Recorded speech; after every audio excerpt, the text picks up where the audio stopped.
وَيَقْطَعُونَ اور قطع کر دیتے ہیں، کاٹ دیتے ہیں،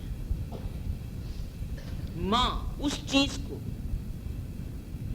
امر اللہ بہی ان یوصل جس کا اللہ، امر مانے حکم دیا ہے، جس کا اللہ تعالیٰ نے حکم دیا ہے، ان یوصل کہ اس کو جوڑ دیا جائے، ملا دیا جائے، وَيُفْسِدُونَ اور فساد کرتے ہیں، فی الارض زمین میں یا ملک میں یا دنیا میں، اولئک یہ وہی تو ہیں، ہم الخاسرون جو خسارے میں پڑنے والے ہیں، یا یہ لوگ خسارہ اٹھانے والے ہیں۔ اب اس آیت کی تشریح سن لیجیے۔ میں نے آیت نمبر 26 میں فاسق کی تعریف آپ کو بتائی تھی کہ اس کے لفظی معنی کیا ہے اور اصطلاحاً یقین معنی میں استعمال ہوتا ہے یہ لفظ۔ اب آگے اللہ نے کہ فاسق کی پہچان کیا ہے، الذین یہ وہ لوگ ہیں جو اللہ سے کیے ہوئے عہد کو توڑ دیتے ہیں، یہی ہے نا۔ اللہ سے کیے ہوئے عہد کی تشریح کرنے سے پہلے آپ کو یہ معنی بتا دوں کہ عہد اور میثاق کے معنی کیا ہیں۔ عہد کے معنی یہ ہے کہ کوئی معاملہ جس کو معاہدے کے ذریعے دو پارٹی یا دو افراد آپس میں طے کر لیں، اس کو معاہدہ کہتے ہیں یا عہد کہتے ہیں۔ اور میثاق اس عہد کو یا اس معاہدے کو کہتے ہیں جو بہت تاکید کے ساتھ یا قسم کے ساتھ پورا کیا جائے۔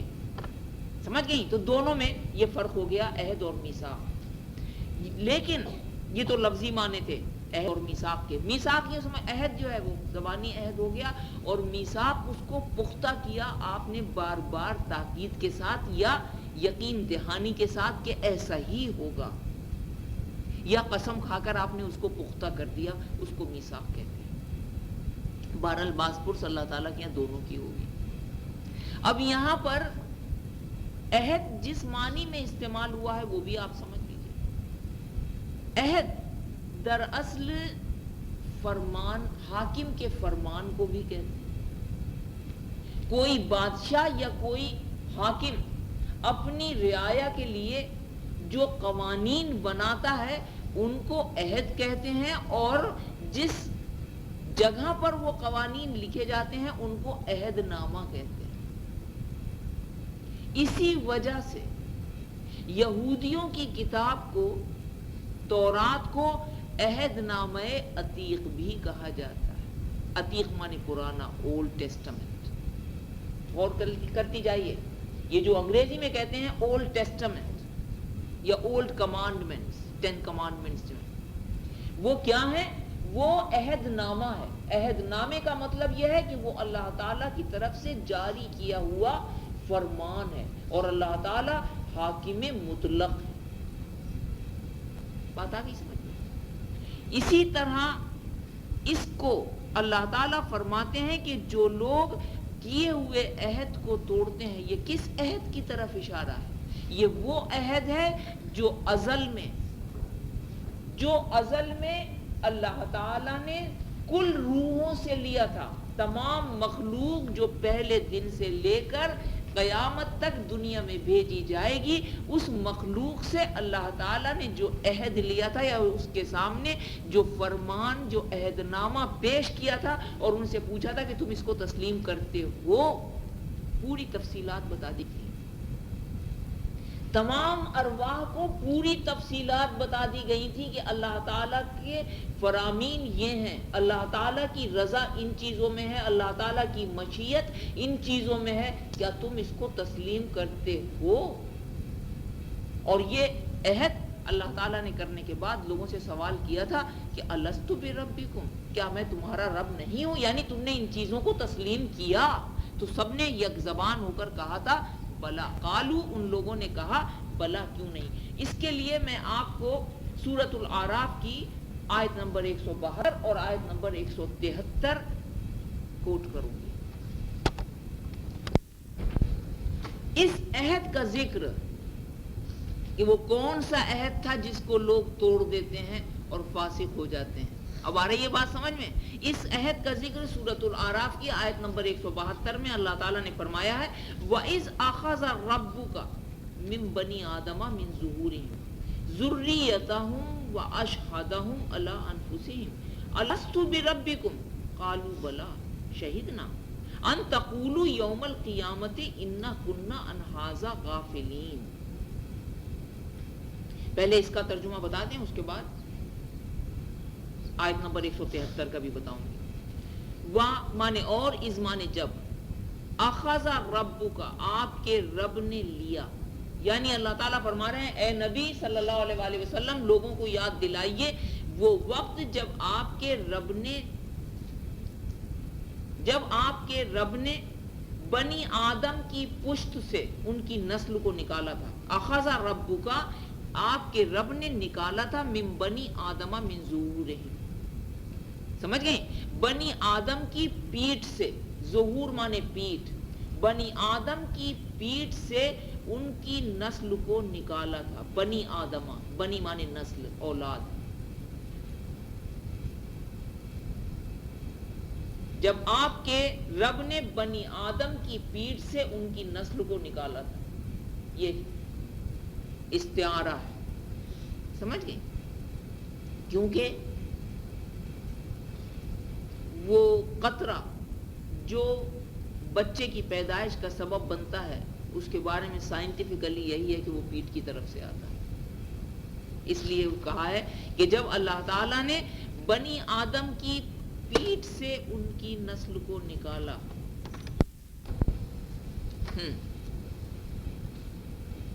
ذریتہم ان کی نسل کو، واشہدہم علی انفسہم اور اشہدہم ان کو گواہ بنایا، علی انفسہم خود انہی کے اوپر، اور خود انہی کو ان پر گواہ بناتے ہوئے پوچھا. کیا پوچھا؟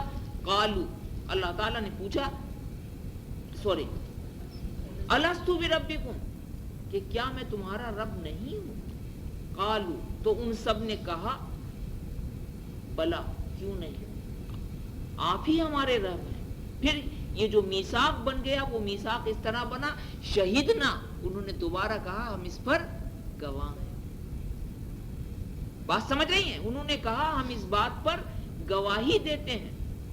اب اللہ تعالیٰ اس کے بعد فرماتے ہیں ان تقولوا یوم القیامت انا کنا عن ھذا غافلین، کہ یہ ہم نے اس لیے کیا تھا، یعنی ازل میں ہی تم سے عہد لے لیا تھا کہ کہیں تم قیامت کے روز یہ نہ کہہ دو، او تقولو، کہیں تم یہ کہہ دو، ان یوم القیامت، قیامت کے روز، انا کنا عن ھذا غافلین، کہ ہم تو اس بات سے بے خبر تھے. سمجھ گئی کہ ہم تو اس بات سے بے خبر تھے. اتنی بات سمجھ میں آ گئی؟ یعنی اس دنیا میں آنے کے بعد کہیں آپ یہ نہ کہیں کہ ہمیں تو معلوم ہی نہیں تھا کہ آپ کی اطاعت کرنا تھی، ہمیں کیا معلوم. تو اللہ تعالیٰ نے دنیا میں بھیجنے سے پہلے پوچھ لیا تھا، جانتے تھے. آگے دیکھ لیجئے 173 نمبر کی آیت ہے سورۃ الاعراف کی. او تقولو، اس کا ترجمہ ایک ساتھ کرتے جاتے ہیں، یا تم یہ کہنے لگو انما اشرک آباؤنا، کہ شرک کی ابتدا تو ہمارے آبا اور اجداد نے کی تھی، من قبل، ہم سے پہلے، وَكُنَّ ذُرِّيَّةً مِّن بَعْدِهِمْ، اور ہم بعد کو اس کی نسل سے پیدا ہوئے. أَفَتُهْلِكُنَا، تو آپ ہم کو کیوں پکڑتے ہیں، بِمَا فَعَلَ الْمُبْطِلُونَ، ان باتوں پر، ان قصوروں پر جو غلط کار لوگوں نے ہم سے پہلے کیا تھا. یہ تو عہد ہے جس کے بارے میں سورہ اعراف میں آیت آئی ہے. اب اس کی مزید تشریح بھی سن لیجئے. اللہ تعالیٰ نے آگے آیت آئے گی، اس میں ابھی آپ کو پتہ چلی جائے گا.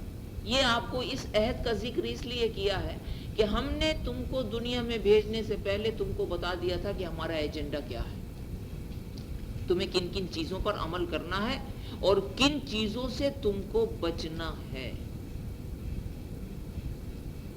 پھر اور تم نے اس کے اوپر گواہی دی، اور ہم نے پہلے سے ہی عہد اس لیے لیا تھا کہ کہیں قیامت کے دن تم ہم سے لڑائی جھگڑا نہ کرو، بحث مباحثہ نہ کرو کہ ہم تو بعد میں پیدا ہوئے تھے، ہم سے پہلے جو لوگ ایک غلط کام کی ابتدا کر گئے ہم نے تو وہی کیا، ان کے قصور پر ہم کیوں پکڑے جا رہے ہیں. تو یہ تو تھا عہد اللہ من بعد میثاقہ کی تشریح. آگے ہے اسی آیت نمبر 27 کا دوسرا فقرہ وَيَقْطَعُونَ مَا أَمَرَ اللَّهُ بِهِ أَن يُوصَلَ. اور فاسق تو یہ فاسق کی تعریف ہو رہی ہے، یہ فاسق وہ ہیں جو ان چیزوں کو توڑتے ہیں یا کاٹتے ہیں جن کو جوڑنے کا اللہ تعالیٰ نے حکم دیا ہے. اس کا کیا مطلب ہے یہ اچھی طرح سمجھ لیجیے. یعنی جن تعلقات کو قائم کرنے کا اللہ تعالیٰ نے حکم دیا ہے، آپ کی انفرادی زندگی کی بھلائی کے لیے بھی، انڈیویجول ویلفیئر کے لیے بھی، اور آپ کے کلیکٹیو ویلفیئر کے لیے بھی، اجتماعی زندگی کے لیے بھی، اور تمام دنیا کی ورلڈ وائڈ ویلفیئر کے لیے بھی، جن تعلقات کو جوڑنے کا اللہ تعالیٰ نے حکم دیا ہے ان تعلقات کو وہ لوگ کاٹ دیتے ہیں. اس کے جو لمیٹڈ معنی یا محدود معنی علماء نے بیان کیے ہیں وہ یہ کیے ہیں کہ جو رشتہ داری میں آپ کے تعلقات ہیں آپ ان تعلقات کو کاٹ دیں. یعنی بھائی بہن سے نہیں مل رہا ہے، رشتہ دار سے تعلقات نہیں کر رہا، یہ اس کے بہت محدود معنی ہیں. لیکن اس کے وسیع معنی یہ ہیں جو بہت اچھے معنی ہیں کہ انسان کی تمدن کے لیے، انسان کی سویلائزڈ زندگی کے لیے جس قسم کے تعلقات آپس میں قائم کرنا ضروری ہے، آدمی اس قسم کے تعلقات قائم نہ کرے. تعلقات تو ہیں، ایک دوسرے کے گھر دعوتیں بھی ہو رہی ہیں، ایک دوسرے کو تحفے تحائف بھی دیے جا رہے ہیں، لیکن دلوں میں گنجائش نہیں ہے، ایک دوسرے کی جڑیں بھی کاٹی جا رہی ہیں. یہ بھی تعلقات کے کاٹنے کے برابر ہی ہے. یعنی اللہ تعالیٰ نے جس طریقے سے آپ کو جو جائز صورتیں آپ کے لیے رکھی ہیں تعلقات کو قائم رکھنے کی، آپ ان جائز صورتوں سے تعلقات قائم نہ رکھیں تو بھی تعلقات قطع کرنا یا کاٹنے کے معنی میں آئے گا. مثال کے طور پر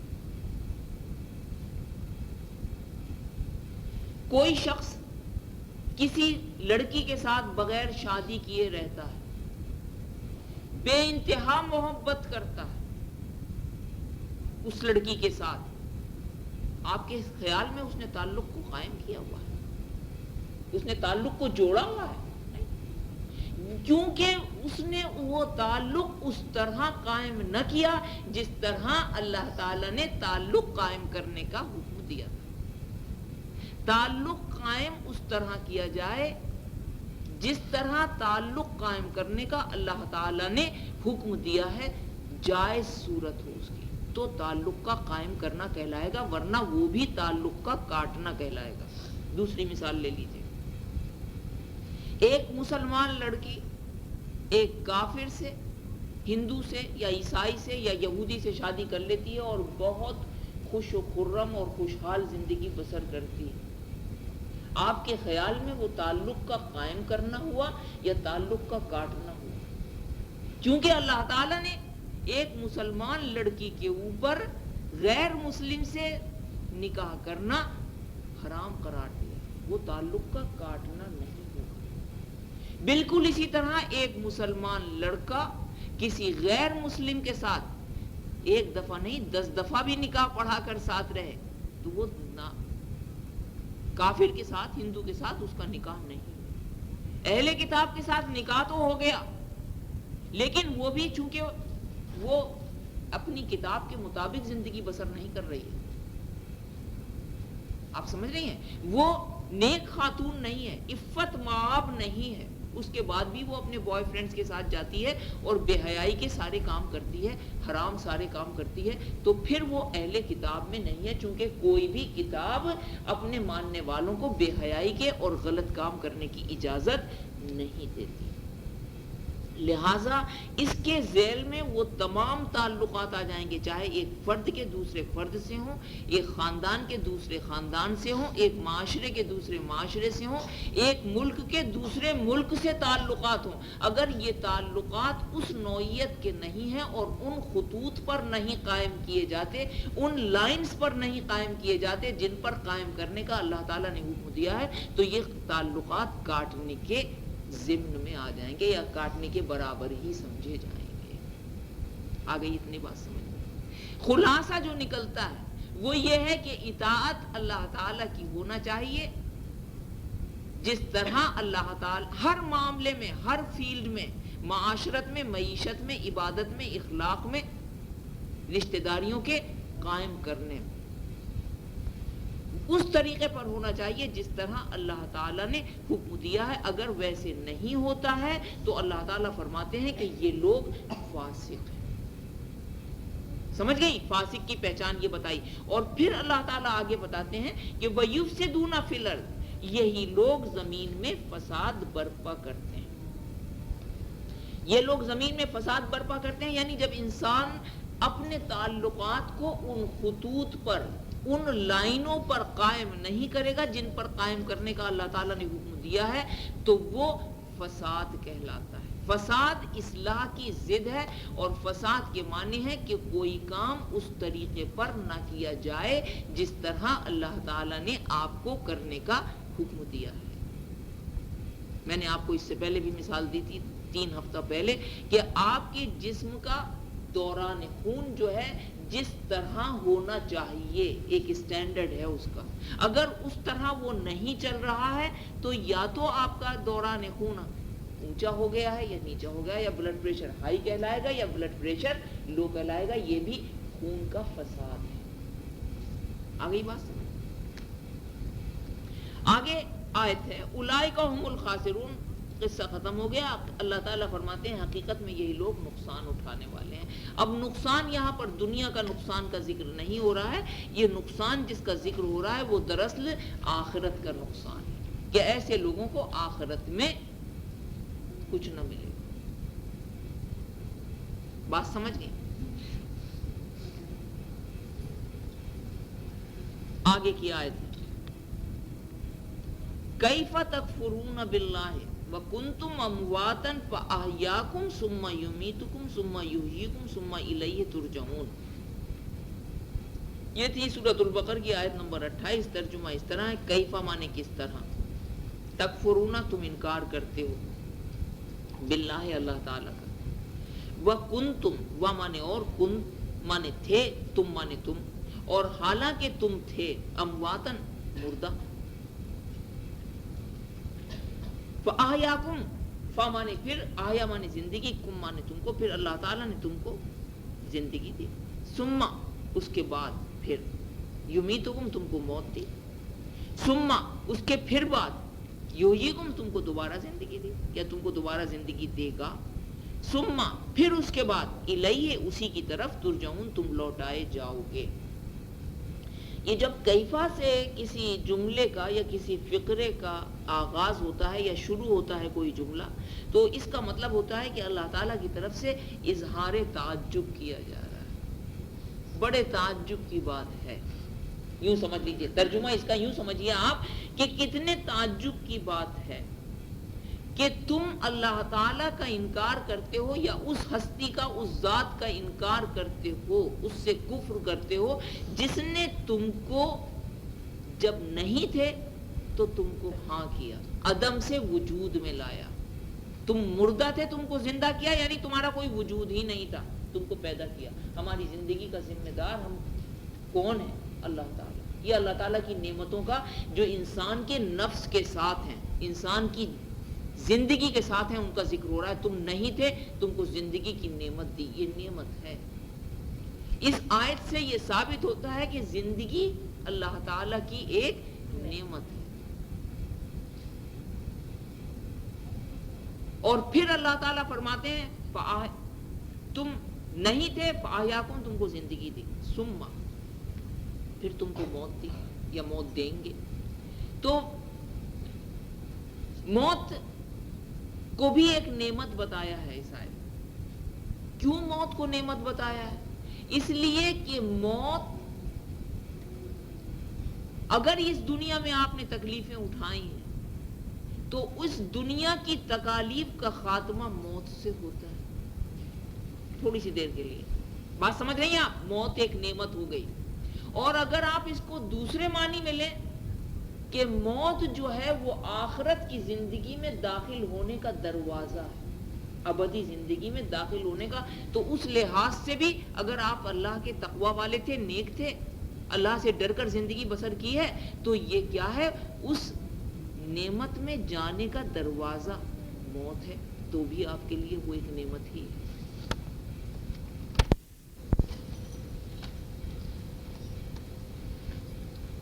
ثم یحییکم، پھر تم کو قیامت کے دن اللہ تعالیٰ دوبارہ زندہ کریں گے. یہ بھی ایک نعمت ہے کہ انتظار کا وقفہ ختم ہو جائے گا، اللہ تعالیٰ کے سامنے حاضری ہوگی. یہ بھی ایک نعمت ہے، اس لیے کہا، اس کا بھی ذکر کیا گیا کہ تمہیں یہ نعمتیں اللہ تعالیٰ نے دے رکھی ہیں، پھر بھی تم اللہ تعالیٰ کا انکار کرتے ہو. ثم الیہ ترجعون، اور اس کی طرف تم لوٹائے جاؤ گے. اس کی طرف تم لوٹائے جاؤ گے کا مطلب یہ ہے کہ تم اللہ تعالیٰ سے انعام وصول کرنے جاؤ گے. اگر آپ نے پرچے بہت اچھے کیے ہیں، امتحان دیا ہے، تو آپ ڈگری لینے کے لیے بڑی خوشی خوشی جاتے ہیں. یہ وہ ڈگری ملنے کا دن ہوگا، سمجھ گئے؟ یہ ڈگری ملنے کا دن ہوگا. آگے آیت نمبر 29.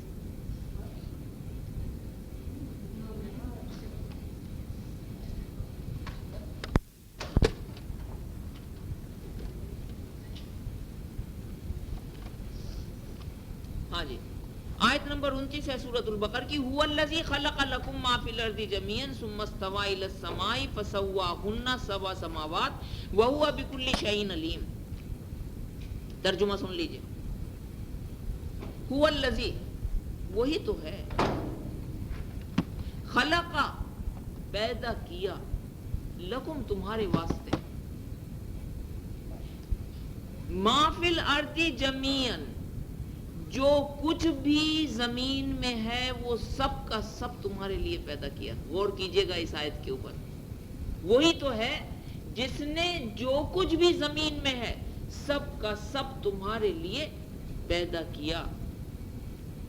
ثم استوى الی السماء، پھر اس نے راستہ ہموار کیا آسمان کی طرف. استوا کے معنی راستہ ہموار کرنا، برابر کرنا یا ارادہ کرنا آسمان کی طرف. فسواہن، پھر ٹھیک کر دیا، سبع سماوات، 7 آسمانوں کو. وہو بکل شیء علیم، اور اللہ تعالیٰ ہر چیز کا علم رکھنے والے یا خبردار ہیں. اب یہ سورۃ البقرہ کی آیت نمبر 29 میں اللہ تعالیٰ اپنی نعمتوں کا ذکر فرماتے ہوئے کہتے ہیں کہ اس دنیا میں جو بھی ہم نے پیدا کیا ہے وہ انسانوں کے لیے پیدا کیا. سمجھ گئی؟ هو الذی، وہی تو ہے، خلقہ، جس نے پیدا کیا، لکم، تمہارے لیے، تمہارے لیے، ما فی الارض جميعا، جميعا مانے ہر چیز، چاہے وہ پہاڑ ہو یا دریا ہو یا ہیرے جواہرات ہو، سونے چاندی ہو، توانائیاں ہوں، جو کچھ بھی ہو، اللہ تعالیٰ نے ہر چیز انسان کے لیے پیدا کی ہے. اور یہ تعجب کا اظہار ہے کہ تم کیسے اللہ کا انکار کرتے ہو. اس نے تو ساری مخلوق کو تمہارے لیے مسخر کر دیا. آپ یہ دیکھیے کتنے بڑے بڑے طویل القامت جانور، کتنے زبردست چیر پھاڑنے والے درندے، وہ سب انسان کے قبضے میں ہیں. ایک معمولی انسان، چھوٹے سے قد کا انسان، اللہ تعالیٰ اس کے دماغ میں وہ طاقت دیتے ہیں کہ وہ بڑے بڑے جانوروں کو اور بڑے بڑے ہوائی جہازوں کو جو ٹن کے حساب سے وزنی ہوتے ہیں فضاؤں میں اڑاتا پھرتا ہے. اس کا مطلب ہے کہ اللہ تعالیٰ نے انسان کے قبضے میں یہ ساری چیزیں کر دی ہیں. اس کے بعد بھی انسان اللہ تعالیٰ کا شکر ادا نہ کرے اور اللہ تعالیٰ کی وحدانیت کا انکار کرے تو کیسے تعجب کی بات ہے. یہ بتا رہے ہیں اللہ تعالیٰ. اور پھر اللہ تعالیٰ فرماتے ہیں کہ ہم نے 7 آسمانوں کو تمہارے لیے پیدا کیا. وَهُوَ بِكُلِّ شَيْءٍ عَلِيمٌ، اللہ تعالیٰ ہر چیز سے خبردار ہیں یا باخبر ہیں. اس کا مطلب بھی سمجھ لیجیے. مطلب یہ ہے کہ تم جو کچھ بھی کرتے ہو اللہ تعالیٰ وہ سب کچھ جانتے ہیں.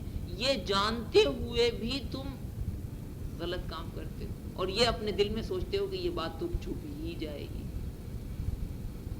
سمجھ گئے؟ دنیا سے چھپ بھی گئی تو کیا اللہ سے بھی چھپ جائے گی؟ نہیں چھپ جائے گی. بس اللہ تعالیٰ اس بات سے بار بار باخبر کرتے ہیں.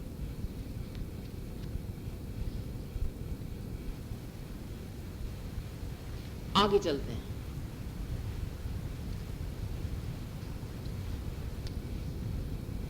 وَإِذْ قَالَ رَبُّكَ لِلْمَلَائِكَةِ إِنِّي جَاعِلٌ فِي الْأَرْضِ خَلِيفَةً قَالُوا أَتَجْعَلُ فِيهَا مَن يُفْسِدُ فِيهَا وَيَسْفِكُ الدِّمَاءَ وَنَحْنُ نُسَبِّحُ بِحَمْدِكَ وَنُقَدِّسُ لَكَ قَالَ إِنِّي أَعْلَمُ مَا لَا تَعْلَمُونَ.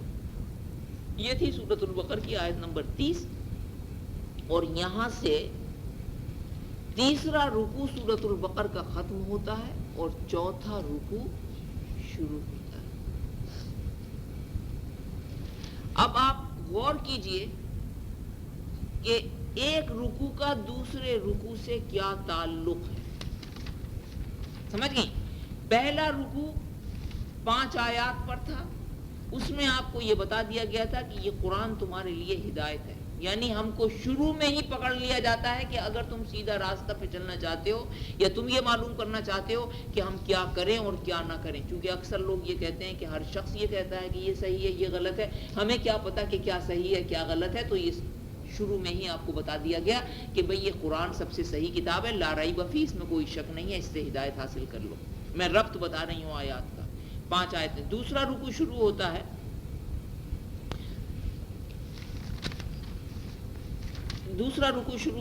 ان الذین کفروا سے نہیں, ومن الناس سے شروع ہوتا ہے. اور اس میں آپ کو ان لوگوں کے بارے میں بتا دیا جاتا ہے جو منافقوں کے بارے میں بتایا جاتا ہے کہ جو ہم کہتے ہیں کہ ہم ایمان لائے لیکن وہ ایمان والے نہیں ہوتے. آپ کو بتا دیا گیا پہچان کہ منافق کون ہے, اور ساتھ ہی آپ کو آخر کی 2 آیتوں میں منافقوں کی 2 قسمیں بھی بتا دی گئی. سمجھ گئے؟ دوسرا رکوع ختم ہو جاتا ہے. تیسرا رکوع شروع ہوتا ہے جس میں اللہ تعالی حکم دیتے ہیں تمام مخلوقات کو, چاہے وہ مومن ہو, متقی ہو, کافر ہو یا منافق, کہ اطاعت میری ہی کرو. بات سمجھ رہے ہیں؟ تمام مخلوقات کو, چاہے وہ کوئی بھی عقیدہ رکھنے والے ہوں, اللہ تعالیٰ اپنی اطاعت کا حکم دیتے ہیں. اور اس کے بعد اللہ تعالیٰ یہ بتا دیتے ہیں کہ جو میری اطاعت کرے گا وہ جنت میں جائے گا, اور جو میری نافرمانی کرے گا وہ جہنم کا ایندھن بنایا جائے گا. اس زمانے میں جیسا کہ میں نے آپ کو بتایا کہ لوگ اللہ تعالیٰ پر اعتراض کرتے تھے کہ یہ اللہ تعالیٰ چھوٹی چھوٹی حقیر چیزوں کی, کیڑے مکوڑوں کی مثالیں کیوں دیتے ہیں. تو اللہ تعالیٰ نے اس اعتراض کا جواب بھی اسی رکوع میں دے دیا ہے کہ میری مثالیں دینے کا جو سبب ہوتا ہے وہ یہ ہوتا ہے کہ میں اپنے بندوں کا امتحان لیتا ہوں کہ کس میں تقویٰ ہے اور وہ ان مثالوں سے سیدھی راہ پکڑتا ہے, اور کون سرکش اور باغی ہے اور ان مثالوں سے گمراہ ہوتا ہے. اسی رکوع میں اللہ تعالیٰ نے فاسقوں کے بارے میں بھی بتا دیا ہے کہ فاسق کون ہے. اب یہاں سے ختم ہو کر جو نیکسٹ رکوع, چوتھا رکوع شروع ہوتا ہے, اس رکوع میں اللہ تعالیٰ آدم کی تخلیق کے بارے میں بتاتے ہیں کہ آدم کی تخلیق کا سبب کیا تھا. خلاصہ یہی ہے کہ آدم کی تخلیق اللہ تعالیٰ نے جس سبب سے کی تھی اس میں بھی اللہ تعالیٰ کو اپنی اطاعت کرانا مقصود تھا, یا اس دنیا میں اپنا خلیفہ بنانا مقصود تھا. اب اس کی تشریح کرتے ہیں تب آپ کی سمجھ میں آ جائے گا. یہ چوتھا رکوع شروع ہو رہا ہے. وا مانے اور, اس مانے جب, قال مانے کہا, ربو کا آپ کے رب نے, اور جب آپ کے رب نے کہا للملائکۃ فرشتوں سے, انی جاعلن کہ میں بنانے والا ہوں, فی الارض دنیا میں یا زمین میں, خلیفہ اپنا ایک نائب یا ایک خلیفہ. قالو تو فرشتوں نے کہا, اتجعلو, آ مانے کیا, تجلو مانے بنائیں گے, فیہا مانے وہاں, اس میں, فی مانے میں, ہا مانے اس, اشارہ ہے زمین کی طرف, کیا آپ اس میں بنائیں گے, کس کو, من, اس کو جو, یفسدو فیہا, زمین میں فساد پھیلائے, ویسفک الدماء, اور اس میں دماء مانے خون, اور خون بہائے گا, ونحن, اور ہم تو, نسبح آپ کی تسبیح بیان کرتے ہیں، آپ کی خوبیاں بیان کرتے ہیں، بحمدک آپ کی تعریف کے ساتھ، ونقدس لک اور آپ کی ذات کو پاک کرتے ہیں اور اپنے آپ کو بھی پاک کرتے ہیں یا آپ کی تقدیس بیان کرتے ہیں۔ قال اللہ تعالیٰ نے فرمایا انی عالم بے شک میں جانتا ہوں سب سے زیادہ، ما لا تعلمون جو تم نہیں جانتے۔ اب اس آیت کی تشریح سن لیجیے۔ یہ اس واقعے کا ذکر ہے جس سے انسان کی ابتدا کا علم ہوتا ہے۔ ڈارون کی تھیوری کہ انسان شروع میں بندر تھے اور بعد میں دھیرے دھیرے ترقی کرتے کرتے انسان کی شکل میں آ گئے، لیکن اللہ تعالیٰ قرآن کے ذریعے یہ بتاتے ہیں کہ ہم نے انسان کو انسان ہی کی شکل میں پیدا کیا اور انسان کو اپنی بہترین مخلوق بنا کر پیدا کیا تھا۔ لقد خلقنا الانسان فی احسن تقویم، سورۃ التین کی آیت سمجھ گئے کہ ہم نے تو انسان کو بہترین ساخت میں پیدا کیا تھا۔ تو انسان کی ابتدا کی کہانی یہاں سے شروع ہوتی ہے، اور یہ اس وقت کا واقعہ ہے جب اللہ تعالیٰ نے زمین نہیں بنائی تھی یا زمین کو آباد نہیں کیا تھا، سب آسمانوں میں رہتے تھے۔ سمجھ رہی ہیں؟ دو مخلوق اللہ تعالیٰ اپنی پیدا کر چکے تھے، ایک فرشتے،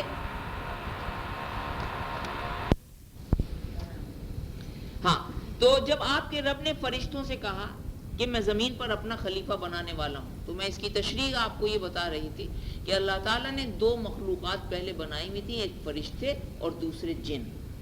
آدم علیہ السلام کی تخلیق جنوں کے بعد ہوئی ہے،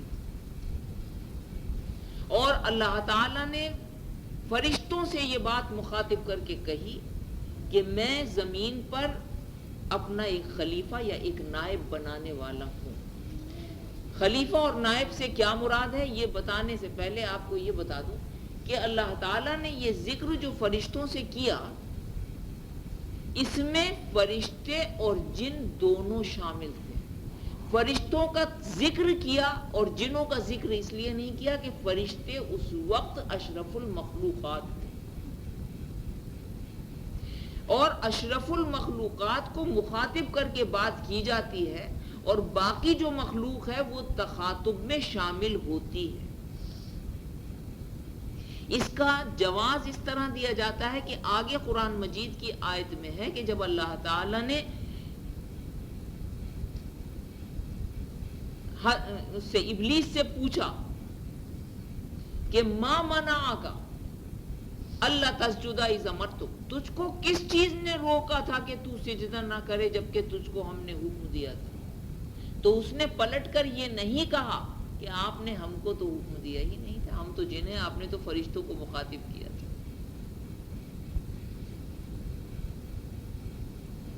سمجھ گئی؟ اس نے جواب یہ دیا کہ خلقتنی من نار وخلقتہ من طین، کہ تو نے مجھ کو آگ سے پیدا کیا ہے اور اس کو مٹی سے پیدا کیا ہے۔ آگ مٹی سے سپیریئر ہے، بہتر ہے، اس لیے میں نے، بات سمجھ لیجئے آپ، اتنی بات۔ اب آگے یہ بھی سمجھ لیجئے کہ فرشتوں سے بات چیت کرنے کا اللہ تعالیٰ کا کیا مقصد تھا۔ اس میں تین مقاصد ہو سکتے ہیں۔ کیا اللہ تعالیٰ فرشتوں سے مشورہ لے رہے تھے، یا اللہ تعالیٰ فرشتوں کو اطلاع دے رہے تھے اپنے کام سے، یا اللہ تعالیٰ فرشتوں کی رائے معلوم کرنا چاہتے تھے۔ تو اللہ تعالیٰ کو مشورے کی ضرورت ہی نہیں تھی، چونکہ اللہ تعالیٰ خود سب سے اعلیٰ ہیں، تو اللہ تعالیٰ کو اپنی خلقت سے، اپنی مخلوق سے مشورے کی ضرورت نہیں تھی، حاجت نہیں تھی، مشورہ نہیں تھا۔ اب رہ گیا کیا اللہ تعالیٰ کو اطلاع دینا تھی، تو اللہ تعالیٰ کو اطلاع بھی نہیں دینا تھی۔ اطلاع تو اپنے برابر والے کو دی جاتی ہے کہ کہیں اس کو شکایت نہ ہو کہ بھئی ہمارے حقوق کو آپ نے نہیں پہچانا۔ اللہ تعالیٰ حاکم ہے، اللہ تعالیٰ کو اطلاع بھی نہیں دینا تھی، کیونکہ خود قرآن میں اللہ تعالیٰ نے فرمایا ہے لا یسأل اما یفعل وہم یسألون، ہم سے کوئی نہیں پوچھے گا کہ ہم نے کیا کیا، لیکن ہم تم سے پوچھیں گے کہ تم نے کیا کیا۔ اس لیے اللہ تعالیٰ کو اطلاع بھی نہیں دینا تھی۔ اب رہ گیا تیسرا معاملہ کہ اللہ تعالیٰ کو فرشتوں کی زبان سے ان کی رائے معلوم کرنا تھی کہ فرشتے اس سلسلے میں اپنی کیا رائے دیتے ہیں۔ یہ بنانے سے پہلے اللہ تعالیٰ نے بات کی تھی، بنا رہے تھے اس وقت نہیں کہا تھا کہ میں اپنا ایک خلیفہ بنانے والا ہوں، سمجھ گئی؟ بنانے سے پہلے ارادہ جب اللہ تعالیٰ نے آدم کے بنانے کا کیا تو اللہ تعالیٰ نے فرشتوں سے کہا کہ میں ایک اپنا نائب بنانے والا ہوں۔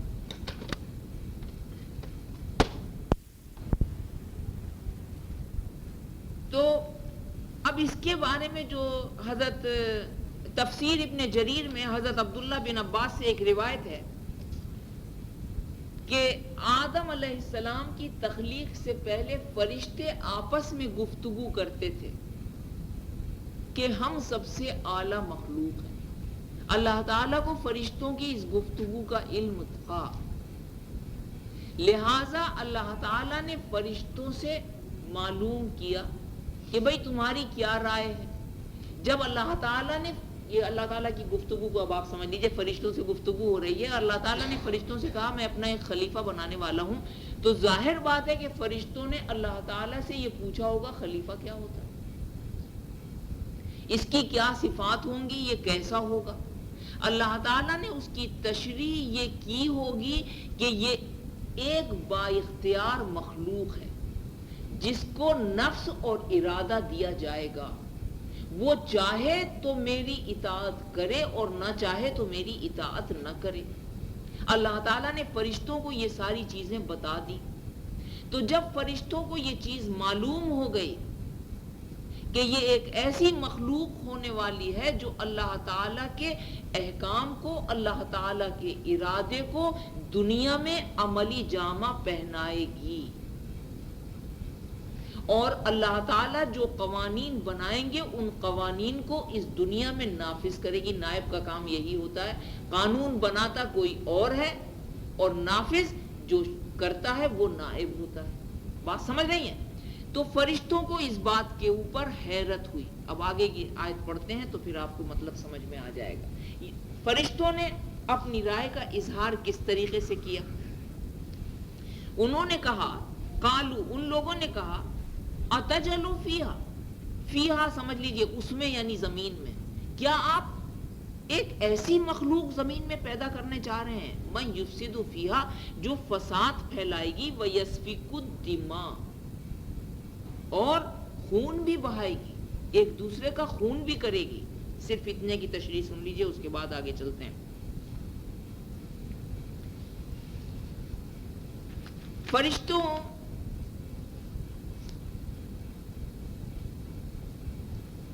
فرشتوں کو جب یہ معلوم ہوا کہ انسان یا آدم کو اللہ تعالیٰ اختیار اور ارادے کا مالک بنا رہے ہیں، تو ان کو بڑی حیرت ہوئی کہ جس ہستی کو اللہ تعالیٰ اختیار دے دیں گے، آزادی دے دیں گے اس بات کی کہ کرو یا نہ کرو، نفس دے دیں گے جو اس کو بار بار غلط کام کرنے پر اکسائے گا، جس کو قرآن میں نفس امارہ کہا گیا ہے، تو یقیناً اس دنیا میں فساد پھیلے گا۔ ورنہ نہ فرشتوں کو علم غیب تھا، نہ فرشتوں نے اپنی طرف سے رائے کا اظہار کیا تھا، بلکہ اللہ تعالیٰ نے یہ بات فرشتوں کو بتا دی تھی کہ یہ ایک ایسی مخلوق ہوگی جو اطاعت بھی کرے گی اور انکار بھی کرے گی۔ اس کو دوسرے لفظوں میں سمجھ لیجئے، فرشتے اللہ تعالیٰ پیدا کر چکے تھے اور فرشتے خود اپنی حیثیت سے بخوبی آگاہ تھے کہ وہ معصوم ہیں۔ تو فرشتوں کو یہ معلوم تھا کہ وہ اللہ تعالیٰ کی معصوم مخلوق ہیں اور ان سے کوئی نافرمانی اور کوئی گناہ سرزد نہیں ہو سکتا، اور جس مخلوق سے کوئی گناہ سرزد نہیں ہوگا وہ فساد بھی نہیں پھیلائے گی، فساد کا کوئی سوال ہی نہیں پیدا ہوتا۔ دوسری مخلوق تھی جنوں کی، سمجھیں، اور جنوں کی میں شریر مخلوق تھے، جس میں سے شیطان جو ہے اس میں خیر کا نام ہی نہیں ہے، شر ہی شر ہے۔ جن کو بھی اللہ تعالیٰ نے با اختیار مخلوق بنایا ہے، یعنی ان کو نفس بھی دیا ہے، ارادہ بھی دیا ہے، وہ شادی بیاہ بھی کرتے ہیں، وہ بچے بھی پیدا کرتے ہیں، وہ اللہ تعالیٰ کی اطاعت بھی کرتے ہیں، اللہ تعالیٰ کی نافرمانی بھی کرتے ہیں۔ ان میں بھی دو قسم کے ہیں، کافر بھی ہیں، دوسرے نبیوں کی امت والے بھی ہیں، اور مومن بھی ہیں۔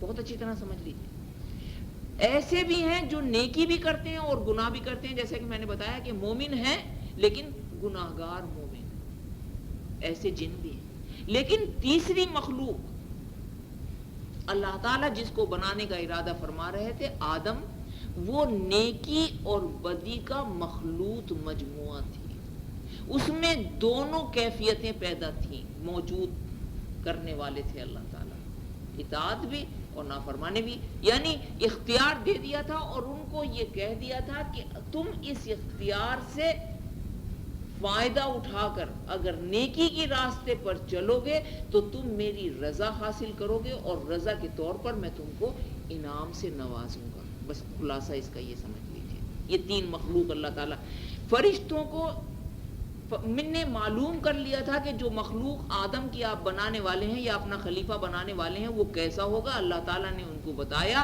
تو انہوں نے اپنے طور پر اپنی رائے کا اظہار کیا، اعتراض نہیں کیا۔ فرشتوں نے اپنی رائے کا اظہار کیا، اور اپنی رائے کا اظہار کس طریقے سے کیا؟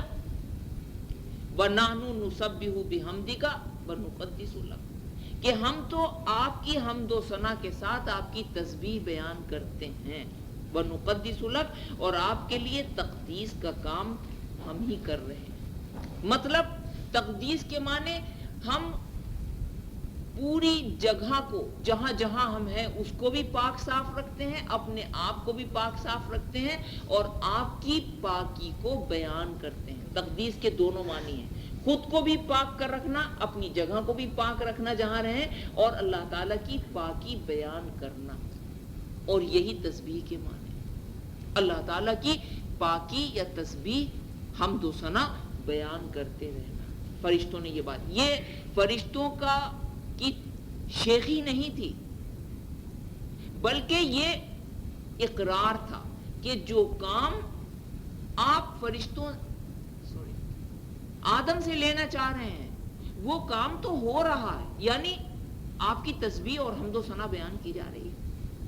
اب ایک ایسی مخلوق کو پیدا کرنے کی کیا ضرورت ہے جو فساد بھی پھیلائے گی اور آپس میں قتل و خون بھی کرے گی؟ یہ سوال تھا، اعتراض نہیں تھا۔ بہت اچھی طرح سمجھ لیجئے، اعتراض نہیں تھا، یہ سوال تھا فرشتوں کی طرف سے۔ اللہ تعالیٰ نے اس کا حاکمانہ جواب دیا۔ حاکمانہ جواب یہ تھا، انی قال انی اعلم ما لا تعلمون، جو میں جانتا ہوں وہ تم نہیں جانتے۔ مطلب یہ ہوا کہ اس دنیا کی خلافت کی جو حقیقت ہے اور اس کی جو ضروریات ہیں ان کو تم نہیں جانتے، ان کو تم میں ہی جانتا۔ یعنی اس دنیا میں اپنا خلیفہ میں اسی کو بناؤں گا جو اس قابل ہو کہ اس ذمہ داری کو اٹھا سکے۔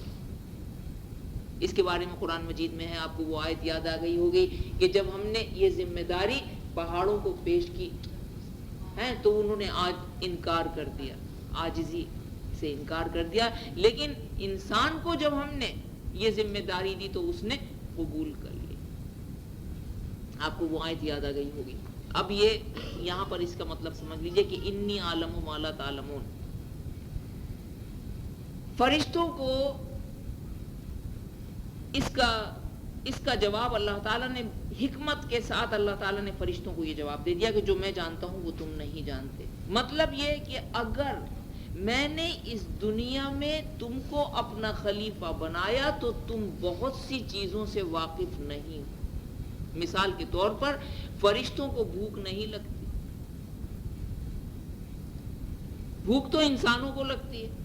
فرشتوں میں نفسانی خواہشات نہیں ہوتی، وہ شادی بیاہ نہیں کرتے، وہ کسی کے اوپر عاشق نہیں ہوتے، وہ کسی سے دشمنی نہیں کرتے، وہ کسی سے حسد نہیں کرتے، وہ کوئی تمنا نہیں کرتے، وہ کوئی لالچ نہیں کرتے۔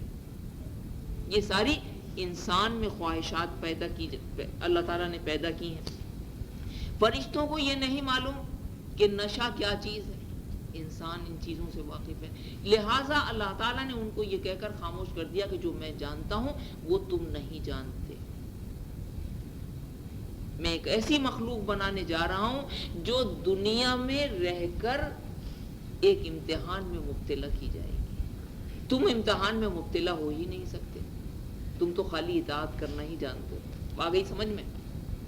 اب آگے دوسرا جواب اللہ تعالیٰ کی طرف سے ایک اور آتا ہے جو بڑا ہی حکیمانہ جواب ہے، عقل مندی کا جواب ہے، یا دلیل کے ساتھ وہ جواب دیا گیا ہے، اور وہ جواب یہ ہے کہ وَعَلَّمَ آدَمَ الْأَسْمَاءَ كُلَّهَا ثُمَّ عَرَضَهُمْ عَلَى الْمَلَائِكَةِ فَقَالَ أَنبِئُونِي بِأَسْمَاءِ هَؤُلَاءِ إِن كُنتُمْ صَادِقِينَ۔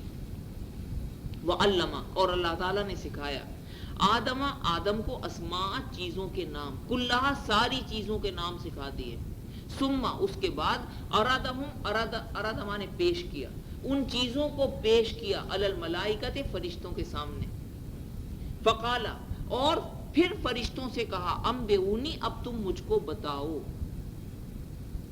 باسمائہم ان چیزوں کے نام، ان کنتم صادقین اگر تم سچے ہو، ہاؤلائے ان چیزوں کے نام تم بتاؤ اگر تم سچے ہو۔ اب آپ یہ دیکھیے، اللہ تعالیٰ نے آدم علیہ السلام کو اشیاء کے نام سکھائے۔ اشیاء کے نام سکھانے کا مراد یہ ہے کہ ہر چیز کے نام کے ساتھ اس کی تمام صفات وابستہ ہوتی ہیں۔ مثال کے طور پر اگر آپ پانی کا نام لیں تو پانی کے نام کے ساتھ آپ کے ذہن میں یہ خیال آتا ہے کہ پانی پینے کے کام آتا ہے، پانی کھانا پکانے کے کام آتا ہے، پانی نہانے کے کام آتا ہے، پانی طہارت کے کام آتا ہے، پانی کپڑے دھونے کے کام آتا ہے۔ سمجھ رہی ہیں؟ پانی کی جتنی خصوصیات ہیں اور پانی کے جتنے فنکشنز ہیں،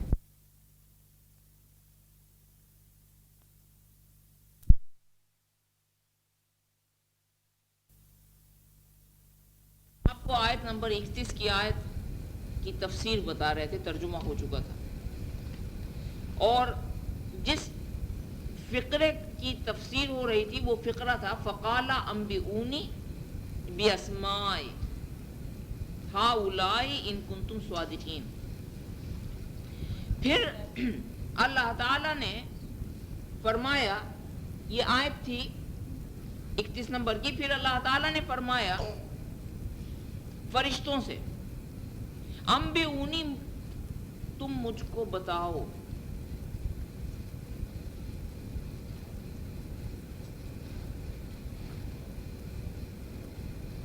باسماء ان چیزوں کے نام، ہؤلاء ان چیزوں کے نام، ان کنتم صادقین اگر تم سچے ہو۔ اب آپ یہاں پر دیکھیے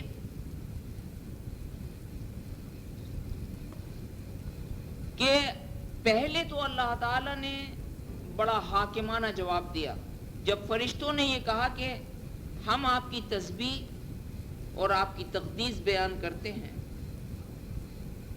اب آپ ایک ایسی مخلوق پیدا کرنے جا رہے ہیں جو دنیا میں فساد پھیلائے گی اور خون بہائے گی۔ آپ کی احکام کی پیروی تو ہو رہی ہے، ایک با اختیار مخلوق بنانے کی ضرورت کیا ہے؟ اس کا جواب میں آپ کو گزشتہ مجلس میں دے چکی تھی کہ فرشتوں کو نہ علم غیب تھا کہ وہ کہتے کہ ہاں انسان خون بہائے گا اور فساد کرے گا، سمجھ گئی؟ فرشتوں کو علم غیب نہیں تھا، لیکن فرشتوں نے مشاہدہ کیا تھا، اور مشاہدہ یہ کیا تھا کہ جن کو اللہ تعالیٰ نے با اختیار مخلوق بنایا تھا، اختیار اور ارادہ دیا تھا، اور جنوں میں آپس میں اختلافات ہوتے تھے، فرشتے یہ چیز اپنی آنکھوں سے دیکھ رہے تھے، فرشتے یہ چیز اپنی آنکھوں سے دیکھ رہے تھے۔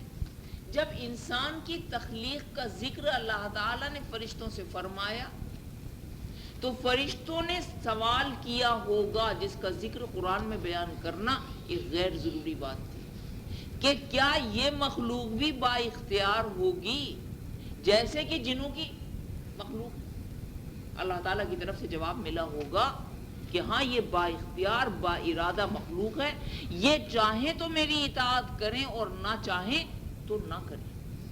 تو فرشتوں نے جتنا علم ان کے پاس تھا اس کے مطابق انہوں نے یہ سمجھ لیا کہ اختیار اور ارادہ تھوڑی سی دیر کے لیے بھی کسی کو مل جائے اگر اختیار، تو وہ چیز کو تلپٹ کر دیتا ہے، اپنے آپ کو قابو میں نہیں رکھ پاتا۔ سمجھ گئیں؟ اس لیے ان لوگوں نے کہا کہ آپ ایسی مخلوق بنانے جا رہے ہیں، تو اللہ تعالیٰ کی طرف سے حاکمانہ جواب آیا کہ بنانے والا میں ہوں، خالق میں ہوں، بادشاہ میں ہوں۔ تو جواب صرف اتنا تھا، انی عالم ما لا تعلمون، جو میں جانتا ہوں وہ تم نہیں جانتے، بس زبان بند کر دی۔ اب آگے دیکھیے آپ، اس کے بعد اللہ تعالیٰ کو دلیل کے ذریعے ثابت بھی کرنا تھا کہ میں کیا جانتا ہوں جو تم نہیں جانتے۔ بہت اچھی طرح سمجھنے کی کوشش کیجئے، اللہ تعالیٰ کو دلیل کے ذریعے یہ بات ثابت کرنا تھی کہ میں کیا جانتا ہوں جو تم نہیں جانتے، لہٰذا اللہ تعالیٰ نے جو چیزیں دنیا میں انسان کے استعمال میں آنا تھیں وہ چیزیں اللہ تعالیٰ نے ان کا علم پہلے آدم کو دیا، اور اس کے بعد ان اشیاء کو اللہ تعالیٰ نے فرشتوں کے سامنے پیش کیا کہ ذرا بتاؤ تو ان چیزوں کے نام کیا ہیں؟ سمجھ گئے؟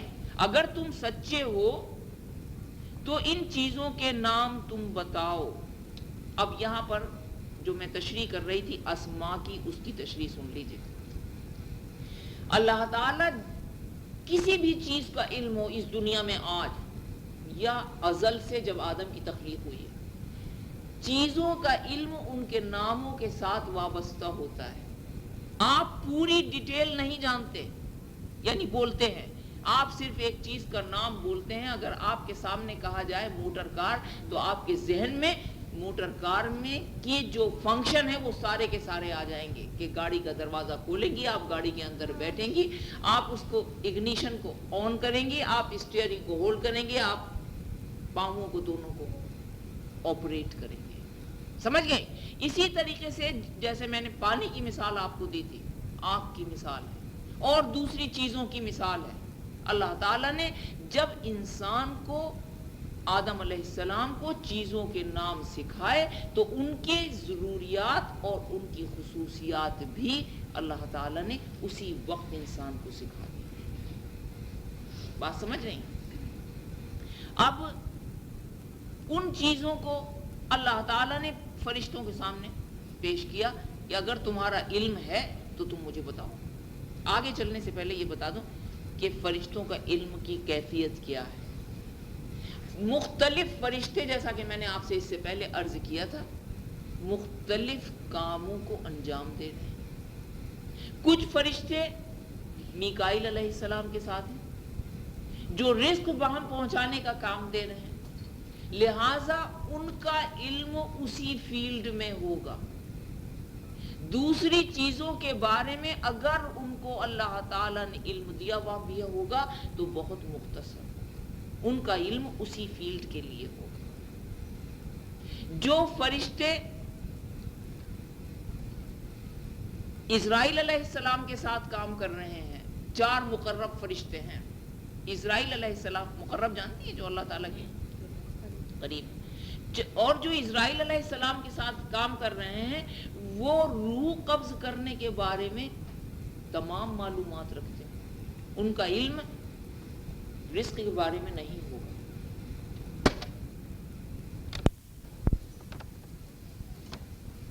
تو ان کا علم، فرشتوں کا علم جو ہے وہ محدود علم ہے، بس یہ سمجھ لیجیے آپ۔ جو کام، جو اللہ جو عرش کو تھامے ہوئے ہیں وہ اللہ کی تسبیح بیان کر رہے ہیں۔ کچھ فرشتے ہیں جیسا کہ میں نے آپ کو بتایا تھا کہ وہ دن رات اللہ تعالیٰ کے سامنے سجدہ ریز رہتے ہیں، اللہ تعالیٰ کی تسبیح بیان کرتے رہتے ہیں، ان کا علم صرف اتنا ہی ہے۔ یہ انسان کی بے وقوفی ہے جو وہ سمجھتا ہے کہ فرشتے جو ہیں وہ عالم الغیب ہیں اور ہر چیز کا علم رکھتے ہیں۔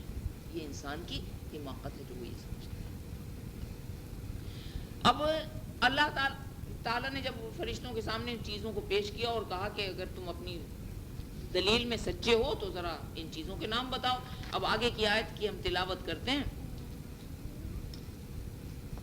قالوا سبحانک لا علم لنا الا ما علمتنا انک انت العلیم الحکیم. قالوا ان لوگوں نے کہا. اب یہاں پر تھوڑی سی آپ کو بتاتے جائیں کہ قالو کے بعد جو الف لگا ہے وہ یہ بتانے کے لیے ہے کہ یہ اس کا جمع کا صیغہ ہے. اور ان لوگوں نے کہا یا ان فرشتوں نے کہا, کیا کہا؟ سبحانک, آپ کی ذات پاک ہے ہر عیب سے, ہر نقص سے, ہر برائی سے, ہر خامی سے, اور اس بات سے کہ آپ کوئی کام بلا وجہ کر دیں, بلا سبب کوئی کام کر دیں. اللہ تعالیٰ آپ کی ذات اس بات سے پاک ہے. لا علم لنا, لا مانے نہیں, علم مانے علم جاننا, لنا مانے ہم کو ان چیزوں کے ناموں کا کوئی علم نہیں. الا سوائے, ما علمتنا جو کچھ آپ نے ہم کو سکھا دیا. ما مانے جو کچھ. بات سمجھ گئی آپ؟ اس سے یہ ظاہر ہوتا ہے کہ فرشتے اتنا ہی جانتے ہیں جتنا ان کو سکھا دیا گیا ان کی تخلیق کے وقت, ان کی ضروریات کے مطابق, ان کے فرائض کے مطابق, بس اتنا ہی جانتے ہیں. انکا انت العلیم الحکیم, بے شک آپ سب سے زیادہ علم رکھنے والے اور حکمت رکھنے والے ہیں. اچھا, اب یہاں پر آگے چلنے سے پہلے یہ بات سمجھ لیجئے. پہلی بات تو یہ ہے کہ آدم علیہ السلام کو جو مقام اللہ تعالی کو دینا تھا وہ مقام کس چیز سے طے کیا گیا؟ علم سے, علم کے تفوق سے یا علم کی فوقیت سے. آدم علیہ السلام کو جو اشرف المخلوقات کہا جاتا ہے اس کا مطلب یہ ہے کہ آدم کے پاس جنوں اور فرشتوں سب سے زیادہ علم ہے. علم کی وجہ سے آدم علیہ السلام کو اور نسل انسانی کو فضیلت حاصل ہے. پہلی بات تو آپ یہ سمجھ لیجیے, فضیلت کیوں ہے کہ اللہ تعالیٰ نے آدم کو یا انسان کو علم کی دولت دی. علم سے بڑی کوئی چیز نہیں ہے. اس لیے اللہ تعالیٰ نے فرشتوں کو بتا دیا کہ دیکھو علم کے معاملے میں یہ تم سے زیادہ ہے. بات سمجھ گئی؟ اور انسان میں یہ صلاحیت رکھی ہے کہ جتنا علم دے کر اللہ تعالیٰ اس کو پیدا کرتے ہیں وہ اس میں اضافہ کرتا جاتا ہے اور کر سکتا ہے, جبکہ فرشتے جتنا علم دے دیا گیا ہے اس میں کوئی اضافہ نہیں ہوگا. بات سمجھ گئی آپ؟ تو آدم کا مقام یہاں پر بتا دیا گیا اس آیت کے ذریعے.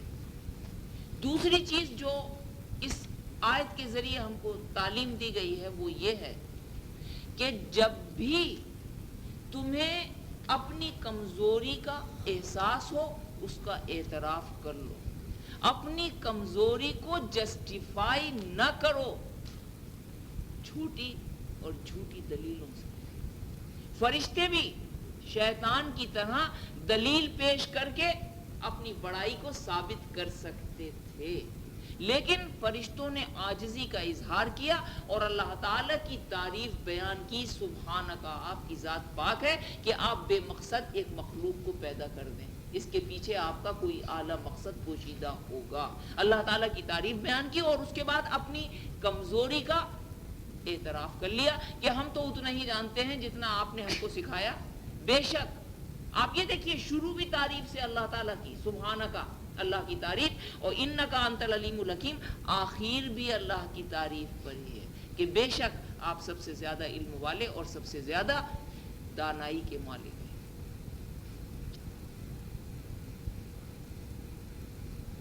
آگے چلتے ہیں.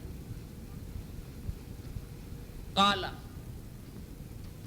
یا آدم انبئہم باسمائہم فلما انبأہم باسمائہم قال الم اقل لکم انی عالم قال علم اقل لكم انی عالم غیب السماوات والارض وعالم ما تبدون وما کنتم تکتمون. اب اس کا ترجمہ سن لیجئے. یہ تھی آیت نمبر 33 سورۃ البقرہ کی. قال اللہ تعالیٰ نے فرمایا علم اقل لکم، مانے کیا، لم مانے نہیں، لکم مانے تم سے، اقل مانے کہا، کیا میں نے تم سے نہیں کہا تھا؟ اللہ تعالیٰ نے فرشتوں سے فرمایا کیا میں نے تم سے نہیں کہا تھا؟ کیا کہا تھا؟